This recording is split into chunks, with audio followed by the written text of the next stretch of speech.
Hello, welcome to my channel. ഇന്ന് ഞാനിവിടെ തയ്യാറാക്കാൻ പോകുന്നത് ഒരു മത്തങ്ങ കറിയാണ്. ഇത് വളരെ എളുപ്പത്തിൽ തയ്യാറാക്കാൻ പറ്റിയ ഒരു ക്വിക്ക് റെസിപ്പിയാണ്.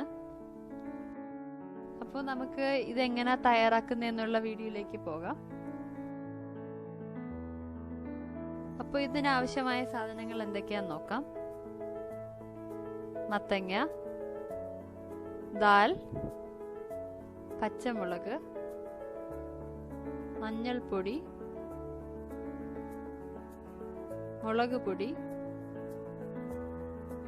തേങ്ങ,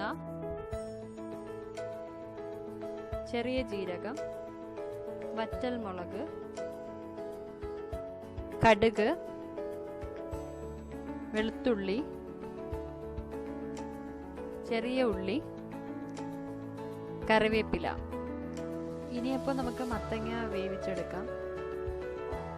കട്ട് ചെയ്തിട്ടുള്ള മത്തങ്ങ, ദാല്, 1 കപ്പ് വെള്ളം, ആവശ്യത്തിന് ഉപ്പ്, 1/4 ടീസ്പൂൺ മുളക് പൊടി, 1/4 ടീസ്പൂൺ മഞ്ഞൾപ്പൊടി ചേർത്ത് 2 വിസിൽ വരും വരേക്കും കുക്കറിൽ നമ്മൾ വേവിച്ചെടുക്കുക.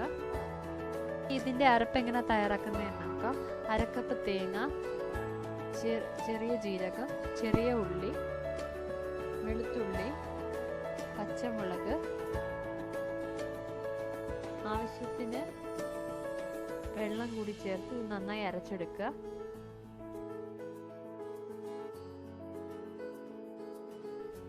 അടുത്ത് നമ്മളിപ്പോൾ മത്തങ്ങയും ദാലും വെന്തിട്ടുണ്ട്. ഇതിലേക്ക് നമ്മൾ അരച്ചു വെച്ചിട്ടുള്ള അരപ്പൊഴിച്ച് നന്നായി തിളപ്പിക്കുക. പച്ചമണം മാറാൻ വേണ്ടി കുറച്ച് മൂടി വെച്ച് തിളപ്പിക്കണം.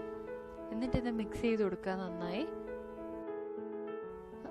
അത് നന്നായി തിളച്ച് കഴിയുമ്പോൾ കടുക് പൊട്ടിച്ച് നമുക്ക് ഇതിൻ്റെ മുകളിൽ ചേർത്ത് കൊടുക്കാം. പച്ചമുളകും കറിവേപ്പില, കടുക് പൊട്ടിച്ച് ഇതിലേക്ക് ചേർത്ത് കൊടുക്കുക. ഇപ്പോൾ നമ്മുടെ മത്തങ്ങ കറി റെഡി ആയിട്ടുണ്ട്. ഇത് ഇഷ്ടമായാൽ എല്ലാവരും ഷെയർ ചെയ്യുക.